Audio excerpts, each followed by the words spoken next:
बोले जय जगन्नाथ सांग माने मु आज वीडियोटा करछि कोन पाई माने मु आज दिन देखरे कोन कोन खाइली मु सेटा तमन देखैबी हे तो सर्वप्रथम उठी के सकाळ जळखिया रे मु खाइली चकली आ चना डाली बादाम रे चटनी जोटारे कि बहुत सारा मेसिंग पत्र सोरिष शुक्ला मरचर छुंक हेतिला आ चकली सहित एमिति चटनी काक भल लागे मते कमेंट रे कहबे।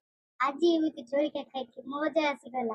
एइठी देखिपारुथिबे चकलीटा केते सुंदर एमिति जाली जाली हेछि। चकली रे केतेटा कौड़ा पचारिबेनि हे नले बड़ मेटर हेजिबो। एमिति सुआदिया हेल्दी ब्रेकफास्ट सब बेले करंतु हे सुस्थ रहिबे।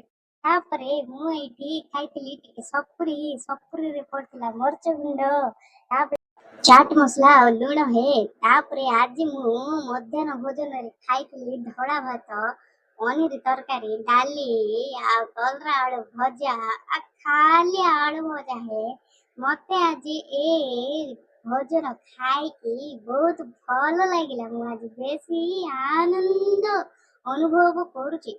आपण मानकु मोर आज खाइबाटा केमति लागिला आपण मते कहबे हे।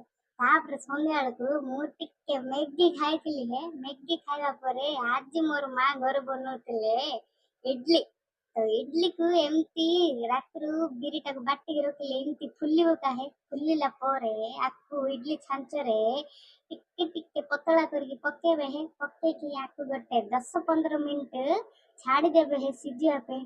सिजी गला परे आपण माने देखिबे कि इडलीटा बहुत सुंदर सॉफ्ट सॉफ्ट हो जाइतो है। देखो तो एट देखले ना केमती सिजा हला इडलीटा इडलीटा एबे केते सुंदर सॉफ्ट हेछि जानचो ना बोले तमे हाथ धरथिले का जानिथांत केते सॉफ्ट हेछि तुला भलिया नरम हे। तापरे आ ऊपरे गरम इडली रे ठंडा ठंडा चटनी पकेकी चामच रे खाली खाइबो हे केमती लाग्यो जे। वीडियोटा जदि आपनको भल लागुथुवो आपण मते कमेंट रे जणेबे आ मो चैनल को टिके शेयर कर देबे आ सब्सक्राइब भी कर देबे।